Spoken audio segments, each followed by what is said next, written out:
Hello, traders. This is Andy with Trade Ideas. It is June the 30th, last day of the month.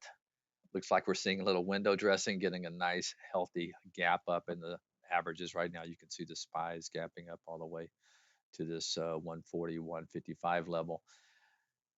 Probably not a market I want to chase in. I'm still looking for setups. That's my style, but let's take a look at them. Uh, I kind of like this Neo. I like the setup after a couple of pushes higher, and then you got a little inside doji day. I'm gapping up about 2.5%, so I may look for a pullback. This is where I may just stick a alert in below, that level, and hopefully catch a pullback.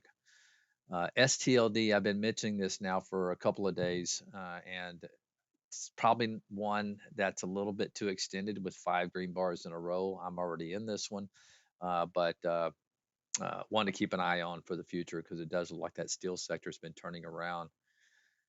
Let's see Tesla. You kind of watch Tesla. It's a nice setup there, and we're back above its moving averages. Maybe I just stick an alert here around the 261.48 level.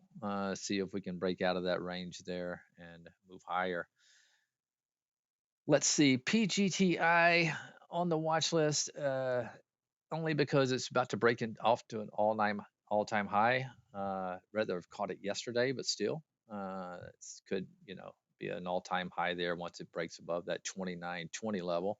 So let's go ahead and give it a little price alert for that one too. Last one real quick is GoGo. Keep an eye on GoGo. I am liking this chart here. Just set you a price alert. All right, guys. Have a great weekend.